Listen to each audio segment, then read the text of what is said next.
سوائے اس کے ہمارے مقصد زندگی روزگار کمانا نہیں ہے. ہمارا مقصد زندگی اس دنیا میں اپنے لیے عیش و آرام مہیا کرنا نہیں ہے. ہمارا مقصد زندگی بہت اعلیٰ، بہت بلند ہے، بہت اہم ہے. اور وہ کیا ہے؟ وہ اپنے ایمان کی حفاظت ہے. اور وہ اس صورت میں پیدا ہوگا کہ جب ہمارے اندر معرفت امام ہوگی، ہم اپنے وقت کے امام کی معرفت رکھتے ہوں گے، ان کے پیغام کو سمجھتے ہوں گے، اور ان کے پیغام کی روشنی میں، ان کی ہدایت کی روشنی میں اپنی زندگی کو بسر کریں گے. دیکھیں، روزی کا وعدہ خدا نے کیا ہے، اس کے لیے ہمیں کوئی اپنے ایمان کو قربان مت کرو روزی کے لیے. اپنی کہ جاب رہے اور ہمارا ایمان خطرے میں ہو جائے، رزق دینے والا خدا کی ذات ہے. تو جو اپنے ایمان کو پروٹیکٹ کرے گا، رزق کے لیے اس کو جانا نہیں پڑے گا، رزق اس کے پاس آئے گا. سبحان اللہ. ام فروہ بہن ہے جی. السلام علیکم. وعلیکم السلام. میری طرف سے آپ سب کو السلام علیکم. وعلیکم السلام. اور عید زہرا کی سب کو بہت بہت مبارک. خیر مبارک. آپ کو بھی بہت مبارک. شکریہ بہت بہت. ماشاءاللہ اتنا بیوٹیفل پروگرام جا رہا ہے، اور آپ سبھی تشریف فرمایا. مدثرہ بہن ہے اور میری فیوریٹ محترمہ فرد صاحبہ ہیں، ان کے لیے میں نے خاص کر ایک تازہ کلام لکھا اور اسی موقع کے لیے لکھا ہے. ارشاد ارشاد. انشاءاللہ تو جناب زہرا کے نام پر میں نے ایک منقبت لکھی ہے، پیش کرتی ہوں. جی ارشاد. بسم اللہ الرحمن الرحیم. کہ اتنی بڑھ جائے پھر اس دل میں ولائے زہرا، اتنی بڑھ جائے پھر اس دل میں ولائے زہرا، یاد کچھ بھی نہ رہے مجھ کو سوائے زہرا. سبحان اللہ. اتنی بڑھ جائے پھر اس دل میں ولائے زہرا، کی یاد کچھ بھی نہ رہے مجھ کو سوائے زہرا. جن کی تعظیم کریں جھکے نبی وہ سرور، خود کھڑے ہوتے ہیں تعظیم برائے زہرا. عدو فاطمہ زہرا ہے عدو یزداں، عدو فاطمہ زہرا ہے عدو یزداں، رضائے خالق اکبر ہے رضائے زہرا. سبحان اللہ. آگے ہے کہ خدا نے بخش کے حیدر کو عباس جیسا جری، خدا نے بخش کے حیدر کو عباس جیسا جری، قبول کا لی ہے دیرینہ دعائے زہرا. آگے ہے کہ اسم تو شرم و حیا ہم کو ملے صدقے میں، اسم تو شرم و حیا ہم کو ملے صدقے میں، چادر زینب و تطہیر و ردائے زہرا. آگے غم حسین میں پورنم نہ ہوئی آنکھ اگر، غم حسین میں پورنم نہ ہوئی آنکھ اگر، کس کو پاؤ گے مددگار سوائے زہرا. مقطع حاضر ہے کہ ہیں جوانان جنا حسن و حسین ابن علی، ہیں جوانان جنا حسن و حسین ابن علی، نور حق دنیا میں پھیلانے ہیں آئے زہرا. اتنی بڑھ جائے پھر اس دل میں ولائے زہرا، یاد کچھ بھی نہ رہے مجھ کو سوائے زہرا. درود بر محمد صلی اللہ محمد وعلی محمد. بہت خوبصورت کلام آپ نے لکھا، اور پر جناب دعا کرتے ہیں کہ جناب فاطمہ زہرا اس کلام کو اپنی بارگاہ میں قبول و مقبول فرمائیں. جزاکم اللہ خیر. جی واپس ہم اپنی گفتگو کی طرف معرفت کے حوالے سے گفتگو کر رہے تھے کہ جب تک امام کی معرفت ہمیں حاصل نہ ہو، ہم صحیح معنوں میں نہ ہی تو ہمارا شمار ان کے منتظرین میں ہو سکتا ہے، اور نہ ہی ہم صحیح معنوں میں پھر ان کے انصار و مددگاروں میں شامل ہونے کے قابل ہوں گے. اس سے پہلے ایک مجھے اور پوائنٹ یاد آیا جو آپ نے کہا کہ ہم اس وقت ان کے غیبت کے زمانے میں، جو اس زمانے میں دعا ہمیں سب سے ضروری دعا مانگنے ہے وہ ہے کہ اپنے ایمان کی حفاظت کی دعا. تو اس کے لیے کیا آپ سمجھتی ہیں کہ وہ جو دعائیں معرفت ہے وہ بہت بہترین دعا ہے، جس میں جو اسی حوالے سے کہ پروردگار اگر میں نے تجھے نہ سمجھا تو میں تیرے رسول کو کیسے سمجھوں گا، اور اگر تیرے رسول کو نہ سمجھا تو وقت کے امام کو کیسے سمجھوں گا، اور اگر وقت کے امام کو نہ سمجھا تو میں گمراہ ہو جاؤں گا. تو یہ دعائیں معرفت جو ہے کیا آپ سمجھتی ہیں کہ اس حوالے سے یہ بہترین دعا ایمان کی حفاظت کے حوالے سے؟ اس سے پہلے معذرت کے ساتھ ہم لاسٹ کال لے لیں. جی انڈیا سے کالر ہیں. جی السلام علیکم. السلام علیکم. وعلیکم السلام. وعلیکم السلام. یا علی مدد. جی جی میں سید شیر نصر انڈیا کاشی پور سے بول رہا ہوں. جی جی میں آپ سب کو اور تمام ہدایت کے پوری فیملی کو عید زہرا کی مبارکباد پیش کرتا ہوں. خیر مبارک. جی آپ کو بھی مبارک ہو. جی میں یہ عرض کرنا چاہ رہا ہوں، اصل میں اگر آپ اجازت دیں تو 1 منٹ کچھ عرض کروں. جی جی فرمائیے. اصل میں یہ جو مسئلہ ہے جو عید زہرا والا جو ہے، تو آج کے دن جو ہم لوگ عید مناتے ہیں، تو علامہ مجلسی صاحب نے جس کتاب سے یہ لکھا ہے کہ وہ جناب مختار والا جو مسئلہ ہے، تو کیونکہ وہ جس کتاب سے لکھا ہے اس کتاب میں ہی وہ جو حدیث ہے وہ روایت جو ہے تو وہ ضعیف ہے. تو اس لیے ہمیں اس طور پہ منانا چاہیے میرے خیال میں کہ آج شہزادی جناب فاطمہ زہرا سلام اللہ علیہ نے جب تک زندہ رہے آپ، تو آپ نے حضرت رسول خدا صلی اللہ علیہ وآلہ وسلم اور جناب خدیجہ الکبریٰ جو ہیں تو ان کے شادی کے سلسلے میں آپ نے فرمایا ہر سال نئے کپڑے پہننا، اور اس طرح سے دوسرے ہمارے امام کی تاج پوشی کا دن ہے. تو یہ 2 چیزیں ہیں جس کی طرف سے ہم لوگ آج کے دن کو عید زہرا کے روپ میں مناتے ہیں. فقط والسلام علیکم. ہمارے حق میں دعا کیجیے گا. وعلیکم السلام. بھائی انہوں نے کوئی نئی روایت کہیں سے سنائی ہے. روایتیں بہت ہیں. میں سمجھتی ہوں کہ خوشی کا اظہار اہل بیت سے ریلیٹڈ جو بھی سلسلہ ہے، آپ جس انداز سے خوش ہونا چاہیں خوش ہو جائیں. بہرحال یہ کہ ہمارے لیے خوشی اس بات میں ہے کہ ہم اگر ہمارے اہل بیت خوش ہیں تو ہم بھی خوش ہیں. بس اس کے علاوہ ہمیں کوئی توجہ پیش کرنے کی ضرورت نہیں ہے، کسی اس کی ضرورت نہیں ہے. جس چیز سے ہمارے اہل بیت خوش ہیں وہی ہمارے لیے خوشی کا مقام اور دن ہے. بالکل بجا فرمایا. تو محترمہ فیض صاحبہ آپ سے گزارش کروں گی کہ اگر آپ اس پہ روشنی ڈالیں کہ ہم معرفت امام کو کیسے پائیں، کیسے حاصل کریں. جی بالکل. دیکھیے معرفت امام کے لیے ہمیں ایک تو امام کی معرفت اس صورت میں ہونی چاہیے کہ امام جیسے کہ احادیث رسول کی روشنی میں، قرآن کی آیات کی روشنی میں ہم دیکھیں کہ امام کی کیا تعریف خداوند کریم نے پیش کی ہے. امام حق کے لیے جو گفتگو کی ہے کہ وہ امام ہے کہ جس کے ہاتھوں سے خداوند کریم پرچم حق کو بلند کرے گا. تو یہ ایک تو بہت بڑی پہچان ہے امام کی، کہ جو کہ امام کے ظہور کے بعد ہم اس چیز کو دیکھیں گے اور ہم ان کو پہچانیں گے کہ ان کے پاس جو ہے وہ امام رسول خدا صلی اللہ علیہ وسلم کے جو ہیں وہ تبرکات ہوں گے اور ائمہ طاہرین کے تبرکات ہوں گے. تو وہ تو ہم کو ظہور کے بعد پتہ چلے گا. اس سے پہلے امام کو پہچاننے کا جو سلسلہ ہے اس کے حوالے سے امام کی خود کی حدیث ہے جو امام نے ابو نصر جو خادم ہے امام حسن عسکری علیہ السلام کا اور امام زمانہ کا بھی، اس سے امام زمانہ نے پوچھا کہ تم مجھے پہچانتے ہو؟ تو اس نے کہا کہ بے شک میں آپ کو پہچانتا ہوں یا فرزند رسول. تو پوچھا کہ میں کون ہوں؟ تو ابو نصر نے کہا کہ آپ امام حسن عسکری میرے مولا کے بیٹے ہیں اور آپ خود خدا کی حجت ہیں اور آپ میرے مولا ہیں. تو امام نے فرمایا میرا مقصد اس سوال کا یہ نہیں تھا کہ تم مجھ کو میرے اس نسبت سے پہچانو، فقط یہ معرفت نہیں ہے. معرفت فقط یہ ہے کہ تمہیں یہ معلوم ہونا چاہیے کہ خداوند کریم نے کی نگاہ میں ہمارا کیا مرتبہ اور مقام ہے. کہ جب نگاہ قدرت میں جو مرتبہ اور مقام ہم کو عطا کیا ہے وہ معرفت جب تم کو ہو جائے گی تو تم پھر صحیح معنوں میں ہماری قدر و منزلت ہماری تمہارے دل میں پیدا ہوگی کہ تم اس حقیقت کو جان لو کہ خداوند کریم نے ہماری ذات کو تمام عالم کے لیے جو ہے رحمت بنایا ہے، اور جب تک ہماری ذات موجود ہے یہ دنیا عذاب الہی سے بچی ہوئی ہے. تو اس طریقے سے معرفت امام کو ہمارے اندر ہمیں پیدا کرنا ہے. تو جب ہم ان کی قدرت اور طاقت کو سمجھ لیں گے تو بے شک کوئی شک و شبہ ہی نہیں ہے کہ ہمارے دل میں ان کی قدر و منزلت جب بڑھے گی تو تمام چیزیں ہیچ ہو جائیں گی.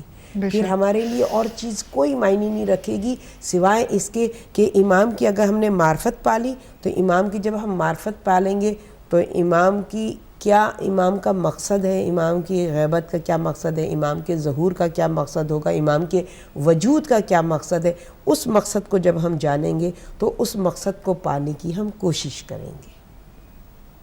امام کا مقصد ہے حق کا بول بالا ہو, ظلم نیست تو نابود ہو جائے دنیا سے. تو جب ہم ان کے مقصد کو پالیں گے ہمارے اندر حق شناسی پیدا ہوگی, ہمارے اندر حق دوستی پیدا ہوگی, ہمارے اندر ظلم کی اور ظالموں کے لیے نفرت پیدا ہوگی.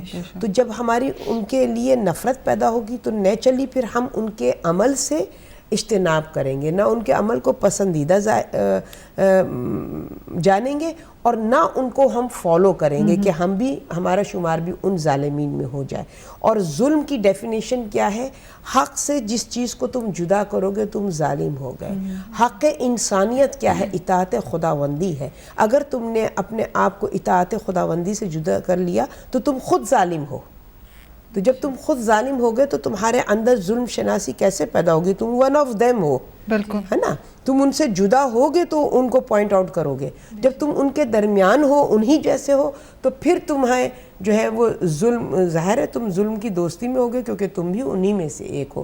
تو ہمیں ظلم کو اس طریقے سے سمجھنا چاہیے کہ ظلم کی ڈیفینیشن کیا ہے, ظلم کس چیز کو کہتے ہیں. تو ہم دیکھیں تو ہم خود ظالم ہیں. کس طریقے کی یہ آنکھ ہے, خداوند عالم نے ہم کو بصیرت دی ہے, اس کا یہ حق بنتا ہے کہ جو حکم خدا نے دیا اس آنکھ سے دیکھنے کا اس کو دیکھیں. جس حکم سے منع کیا اس آنکھ کے لیے جو چیز دیکھنا حرام ہے اس سے اپنے آپ کو بچائیں. اور اگر ہم اس آنکھ سے ان حرام چیزوں کو دیکھ رہے ہیں تو ہم نے ظلم کیا ہے, اس آنکھ کی بینائی کے ساتھ ہم نے ظلم کیا. اسی طرح اعضاء و جوارح, اسی طرح زبان ہے. زبان پر ظلم کیا ہے کہ جب ہم غیبت کرتے ہیں ہم زبان پہ ظلم کر رہے ہیں. زبان فریاد کرتی ہے بارگاہ رب العزت میں, اور پھر ہمارا شمار ان ظالمین میں ہوگا جو روز محشر کھڑے ہوں گے اور زبان جو ہے وہ فریاد کرے گی. تو ہمیں یہ ظلم کو, ہم دوسروں کے ظلم کو ظلم سمجھ رہے ہیں, پہلے اپنی ذات سے ابتدا کریں. ہم ظلم کی نفی اپنی ذات سے کریں, بے شک. تو پھر ہمیں یہ معرفت پیدا ہوگی, ظلم اور حق میں ہمیں تفریق نظر آئے گی. تو پھر جب ہم ظلم کو پہچان لیں گے کبھی ہم نہ ظالم ہوں گے نہ ظالموں کا ساتھ دیں گے. ہمارے اندر حق شناسی پیدا ہوگی, اور جب ہمارے اندر حق شناسی پیدا ہوگی تو حق کو معنا, امام فرماتے ہیں کہ حق ہمارے ساتھ ہے, ہم عین حق ہیں. تو پھر بے شک خود بخود ہمارا دل, ہمارا قلب, ہماری روح ان کی طرف متوجہ ہوگی اور ہم ان کی اطاعت میں سر تسلیم کو خم کر لیں گے. یہی حقیقی معرفت امام ہے. بہت خوبصورت.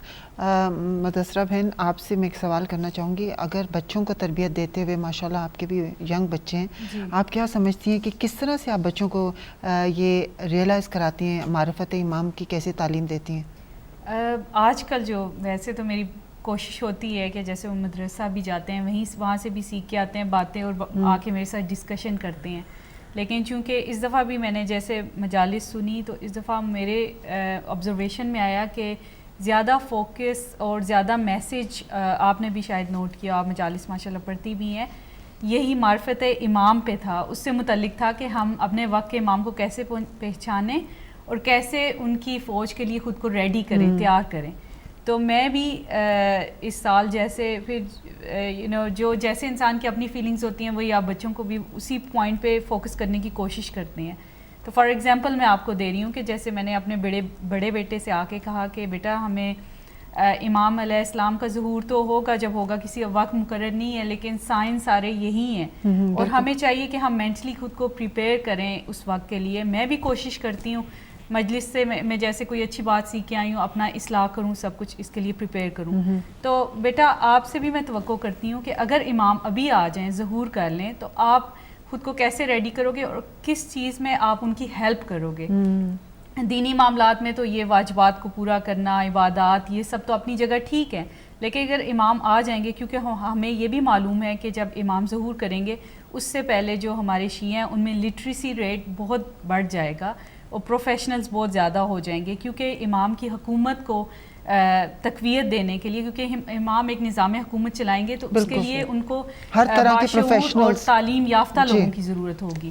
ہر طرح کے پروفیشنلز کی بالکل پروفیشنلز کی ضرورت ہوگی. تو وہ کہنے لگا میتھس میں ماشاءاللہ بہت اچھا ہے, چھوٹا بھی, اور وہ اسکول کے علاوہ بھی میتھس وہ کرتے ہیں ماشاءاللہ, اور 2 ایئرس اہیڈ ہیں اپنی کلاس سے. تو وہ پھر ایک دم سے اس کے مائنڈ میں یہی آیا, اور اس نے کہا کہ میں اکاؤنٹنسی کے معاملے میں, اکاؤنٹس کے معاملے میں میں امام کو ہیلپ کر سکتا ہوں. تو مجھے بہت اچھا لگا. وہ ماشاءاللہ 12 سال کے, اس نے تو فوراً مجھے جواب دیا. چھوٹے کو تھوڑا ٹائم لگا وہ ایکسپلین کرنے میں یا سوچنے میں, لیکن ایج کے ساتھ ساتھ بچوں میں بھی شعور آتا ہے. ایک دم سے بھی آپ ایسے ہی ہے جیسے ہمارے ٹائم ہم جب چھوٹے تھے تو بچپن میں ہی ماں باپ پوچھنا اکثر پوچھتے تھے بیٹا آپ بڑے ہو کے ڈاکٹر بنو گے یا انجینئر بنو گے. لیکن اب وہ وقت ہے کہ ہم بچوں سے یہ سوال کریں کہ بیٹا ابھی امام آ جائیں گے تو آپ کیا کرو گے. مطلب اس سے ان کو یہ ہے کہ امام کی اہمیت بھی پتہ چلے گی, اور اس وقت کی بھی اہمیت پتہ چلے گی کہ یہ وقت صرف ٹائم پاس کرنے کے لیے, انجوائمنٹ کے لیے, یہ ایسے نہیں ہے جیسے ہم بڑے سوچ رہے ہیں اپنے ذہنوں کو بیدار رکھنے کی اور پریپیئر کرنے کی کوشش کر رہے ہیں. تو بچوں کو بھی اپنے ساتھ ہم رکھیں, اور ان سے یہ ایکسپیکٹیشنز, ہماری توقعات یہ نہیں ہونا چاہیے کہ وہ ڈاکٹر بنے گا, یہ اتنا کما کے لائے گا, بلکہ اس پوائنٹ آف ویو سے بچوں کی تربیت کریں, ان کے ذہن میں یہ بات ڈالیں کہ ابھی امام آ جائیں گے اور وہ آپ سے ہیلپ مانگیں گے تو آپ کس طرح سے ان کی مدد کریں گے, کیونکہ آپ کی نمازیں روزیں یہ امام کو فائدہ نہیں دیں گی. یہ تو ہمارے پہ واجب چیزیں ہیں, ظاہر ہے یہ تو ہمیں کرنی ہے. ہر دور کے انسان نے اپنے واجبات صرف ہم اس پہ ہی نہیں رہیں کہ ہمیں صرف واجبات ادا کر لیے تو بس ہم امام کے انصاروں میں یا امام کے مددگاروں میں ہمارا شمار ہو جائے گا. اس کے علاوہ بھی ہمیں جستجو, عملی طور پہ ہم نے عبادات بھی جو ہم کر رہے ہیں, عبادات بھی بہت ضروری ہیں. جو امام کی استقبال کے لیے عبادات بھی ایک ذریعہ ہے, کیونکہ عبادات سے کیا ہے, عبادات سے انسان کے اندر تقوی پیدا ہوتا ہے. نماز جو ہے وہ آپ کو گناہوں سے پروٹیکٹ کرتی ہے, تو اپنی نمازوں کی اصلاح کریں. یہ بھی امام کے ظہور کی تیاری ہے. صرف یہی نہیں کہ دنیاوی کاموں کے لیے اپنے آپ کو پریپیئر کرنے, دینی کاموں میں بھی آپ اپنے آپ کو فوکس کریں کہ امام کے لیے ہمیں اپنے آپ کو کس طریقے سے, ہماری عبادات میں کس طریقے سے اصلاح ہو سکتی ہے کہ وہ خلوص پیدا ہو جائے جس خلوص کی امام کو ضرورت ہے. اس کو سمجھنے کی کوشش کریں. جی وہ جیسے کہ کہتے ہیں نا کہ جب امام کو ظہور ہوگا انشاءاللہ, تو امام علی علیہ السلام کا قول ہے, انہوں نے فرمایا ہے کہ جب امام ظہور فرمائیں گے تو جو ان کے انصار و مددگار ان کے پاس پہنچیں گے, جو لوگ جب ان کے ظہور کی خبر سن کے یا ان کو ملنے کے لیے, اور جب وہ کہیں گے کہ ہمیں آپ کے فوج میں شامل ہونا ہے, آپ کے ساتھ ہماری خدمات آپ کے لیے ہیں, تو امام جب ان کو فوج میں شامل کریں گے تو ایک بیعت نامہ ہوگا جس پہ کہ وہ بیعت لیں گے. اور وہ بیعت نامہ مختلف علماء نے, کچھ نے 70 چیزیں ان میں تحریر کی ہے, کچھ نے ان کو سمرائز کر کے 25 چیزیں بتائی ہیں کہ وہ بیعت نامے پہ ان کو بیعت لیں گے تو پھر وہ ان کے فوج میں شمار ہو سکے گا. ان کا کچھ کہیں گے کہ یہ بہت چیزیں ہم نہیں اس پہ عمل کر سکتے, تو کچھ جو ہیں وہ اکنالج کریں گے, اور کچھ جو ہیں وہ کہیں گے امام ہم تو آلریڈی اسی بیعت نامے پہ جو ہے عمل کرتے آئے ہیں, تو ہمیں کوئی پرابلم نہیں ہے. تو اس لیے امام علی علیہ السلام نے فرمایا کہ جس طرح کہ کہا گیا ہے کہ ایک مومن کی نشانی کہ وہ کفن کو اپنے الماری میں یا سامنے رکھتے ہیں تاکہ روز جب اپنے کفن کو دیکھے تو اس کو آخرت بھی یاد رہے, تو اسی طرح سے اپنے بیعت نامے کو بھی اپنے گھر میں رکھو تاکہ آپ روز اس کو دیکھتے رہو اور آپ کو یاد ہو کہ ہم نے اپنے آپ کو کس طرح سے امام کے لیے پریپیئر کرنا ہے. تو ہم انشاءاللہ محترمہ فرح صاحبہ کوشش کریں گے کہ ہم اس بیعت نامے پہ بھی ڈسکشن کریں انشاءاللہ تفصیل کے ساتھ. تو اپنے سوالات کی طرف چلتے ہیں. ہمارے سوال ہاشم بھائی ہیں, انہوں نے کہا کہ رجت کے بارے میں انہوں نے پوچھا ہے کہ رجت کیا کب ہوگا, کیا امام زمانہ کے شہادت کے بعد یا ان کے انتقال کے بعد یہ زمانہ آئے گا, یا ان کے زندگی میں یہ زمانہ ہے جس کو رجت کہا جاتا ہے؟ جی رجت کے حوالے سے قرآن میں بھی آیات موجود ہیں اور احادیث اور اس میں بھی ہم کو ملتی ہیں, تو انشاءاللہ ہم ایک پروگرام اس کے اوپر بھی رکھیں گے انشاءاللہ, اور کیا نام ہے اسٹڈی کے ساتھ ریسرچ کر کے میں چاہوں گی کہ اس پر گفتگو کی جائے. لیکن یہ زمانہ تو ظاہر ہے کہ کربلا کا واقعہ تو ان کی زندگی میں ہی پیش آئے گا, تو امام حسین علیہ السلام ان کی زندگی میں ہی واپس آئیں. بالکل میں یہ چیزیں ہیں کہ ائمہ کا ظہور ہوگا اور رسول خدا کے ظہور کے بھی ذکر ہوتا ہے, اور امام علی کا بھی ہے, تو بہتر ہے کہ اس پہ ہم کوئی پراپر پروگرام کریں, کیونکہ میں نے یہ نوٹس کیا ہے کہ ہم جب پروگرام کرتے ہیں تو بعض اوقات ہم پروگرام میں جو گفتگو کر رہے ہوتے ہیں سمجھ سمجھنے والا کچھ اس کو تھوڑا سا مس انڈرسٹوڈ کر لیتا ہے. تو میں ذرا اس حوالے سے بڑی محتاط ہوں کہ کوئی میسیج غلط اس پلیٹ فارم سے نہیں جانا چاہیے. تو ہم انشاءاللہ اس پہ پورا ایک پروگرام کریں گے تاکہ پوری توجہ کے ساتھ لوگ اس کو سن سکیں. بے شک. اور یہ عابدین بھائی پاکستان سے انہوں نے کہا ہے کہ کون سا ایسا عمل کریں کہ امام کی معرفت حاصل کر لیں. جی ہم انشاءاللہ یہ ہم نے جیسے ابھی آپ نے بھی فرمایا کہ ہم ایک پروگرام کا سلسلہ اب انشاءاللہ شروع کرنے والے ہیں, اور یہ کوشش ہماری ہے جو کہ ہم نے ان ایام عزا کی مجالسوں کے حوالے سے یہ محسوس کیا ہے کہ اب ضرورت ہے کہ ان موضوعوں کو ڈسکس کیا جائے کہ جو ہمارے ظہور امام میں ہمارے لیے مددگار ثابت ہوں, اور ہم معرفت امام کو سمجھتے ہوئے امام کے ناصرین میں صرف زبانی جمع خرچ نہ ہو, عملی طور پہ اس میدان میں اتریں. تو ہم انشاءاللہ پروگرام کریں گے. تو اس کے لیے بہترین جو میں ابھی ایک سمپل وے جو بتاؤں کہ اپنے اندر اخلاص پیدا کریں, عبادات ہوں یا حقوق اللہ کی حوالے سے ہوں یا حقوق العباد کے حوالے سے ہوں, اخلاص پیدا کریں. کیونکہ حقیقت یہ ہے کہ ہر عمل میں ہم عمل خیر بھی کر رہے ہیں تو اس میں ہمارا نفس آ جاتا ہے. بے شک. تو اپنے اندر وہ کنٹرول ہمیں پیدا کرنا ہے. انشاءاللہ ہم آئندہ کے پروگراموں میں یہ پریکٹیکلی اپنی کوشش کریں گے, کیونکہ میں خود بھی چاہتی ہوں اپنی اصلاح کرنا. تو ہم اس طریقے سے اپنے گفتگو کے رخ کو اس طرح موڑیں گے کہ ہم عملی طور پہ اس میدان میں اتر آئیں. تو اس کے لیے پہلا جو اقدام ہم کریں گے کہ ہمیں اخلاص کی ضرورت ہے. ہم عبادتیں تو کر رہے ہیں مگر ہماری عبادتوں میں جیسے مولا کائنات نے آخری زمانے کے جو حالات کے اور علامات کے حوالے سے گفتگو فرمائی ہے کہ مسجدیں بہت آباد ہوں گی اور بڑی بڑی صفیں ہوں گی, مگر عبادتوں میں اخلاص نظر نہیں آئے گا, ریاکاری ہوگی. یعنی حج و زیارت پہ لوگ آپ آج دیکھ لیجئے کہ ماشاءاللہ سے کتنے زائر اور کتنے حاجی ماشاءاللہ سے ایک نہیں کئی حج کر رہے ہیں, مگر امام فرماتے ہیں کہ جو صاحب ثروت ہیں وہ اپنی روب اور دولت کے روب اور دبدبے کو ظاہر کرنے کے لیے کثیر حج کریں گے, اور بہت جو غریب ہیں وہ ریاکاری کے لیے حج کریں گے.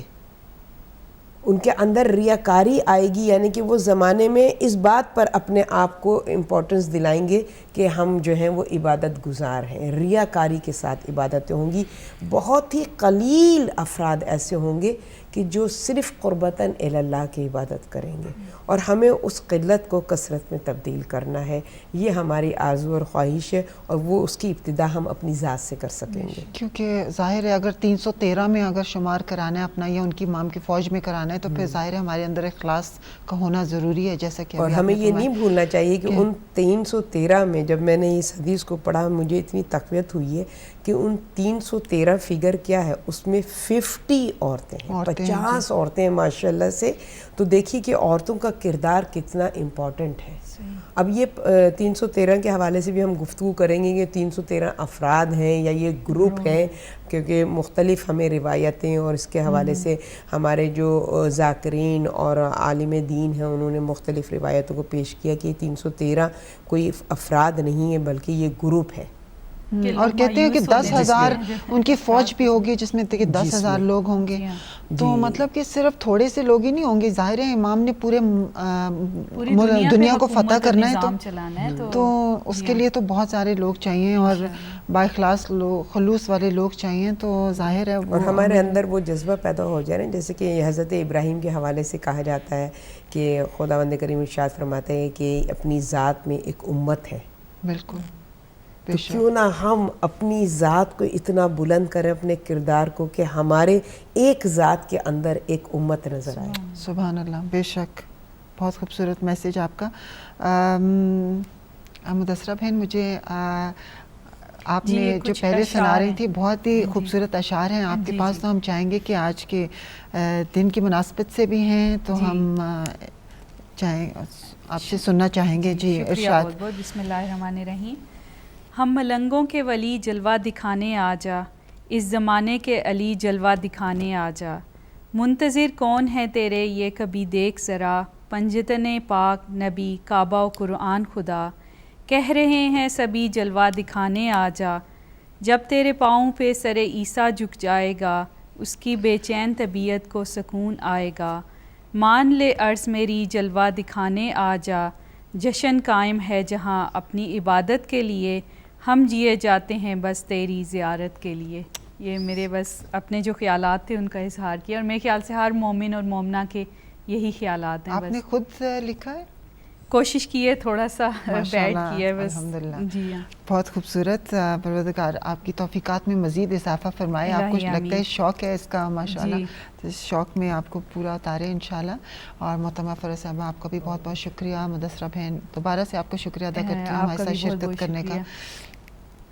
اور ناظرین، بس آخر میں آج کے پروگرام کو ختم کرتے ہوئے بس اتنا ہی کہوں گی کہ جو سب سے امپورٹنٹ پیغام محترمہ فرح صاحبہ نے آج دیا کہ ہم اپنے اندر معرفت ایمان پیدا کرنے کی کوشش کریں، اور اس کے لیے ہمارے اندر اخلاص کا ہونا ضروری ہے، اور اس کے ساتھ ساتھ ہم اپنے ایمان کی حفاظت کریں، دعا کریں کہ پروردگار ہمارے ایمان کی حفاظت کرے، اور اس کے لیے دعائے معرفت بہترین دعا ہے۔ اگر کسی کو اس دعائے معرفت چاہیے ہو تو آپ feedback@hidayat.tv پہ جو مشعل راقہ ہے ہمارا، اس پہ آپ پلیز اپنا ایڈریس، ای میل ایڈریس چھوڑ دیں تو آپ کو ہم دعائے معرفت جو ہے وہ ای میل کر دیں گے۔ بہت چھوٹی سی دعا ہے لیکن بہت ہی قیمتی، بہت ہی با اثر دعا، اور آج کل کے زمانے کی مناسبت کے لحاظ سے، کیونکہ امام زمانہ نے خود کہا ہے کہ میرے غیبت کا جو ظہور کا زمانہ جب نزدیک ہوگا تو بہت سخت زمانہ ہوگا، تو سب لوگوں سے تاکید کی ہے کہ یہ دعائے معرفت جو ہے اس کی تکرار جو ہے وہ جاری رکھیں۔ اور بس آخر میں یہی کہیں گے کہ اگر ہم صحیح معنوں میں اگر اپنے اندر اخلاص پیدا کر لیا اور خلوص کے ساتھ امام کا منتظرین بنے، تو ظاہر ہے کہ ہمارے ان کے غیبت میں بھی ہمارا شمار ان کے مددگاروں میں ہوگا، کیونکہ ظاہر ہے ہم ان کے ظہور کے لیے ان کی راہیں ہموار کر رہے ہیں۔ کہتے ہیں نا اہل تشیع کے لیے کہ امام حسین کے نام سے قیام کرتے ہیں اور امام زمانہ کے نام سے وہ اس قیام کی حفاظت کرتے ہیں۔ تو بس ہم بھی کوشش کریں کہ ہمارا شمار بھی ان کے ناصران مددگاروں میں ہو جائے۔ بس ناظرین، اس کے ساتھ ہی آپ سے اجازت چاہتے ہیں، نیکسٹ ویک انشاءاللہ آپ کی خدمت میں پھر حاضر ہوں گے۔ اپنا خیال رکھیے گا، خدا حافظ، والسلام علیکم ورحمۃ اللہ وبرکاتہ۔ زہرا فاطمہ زہرا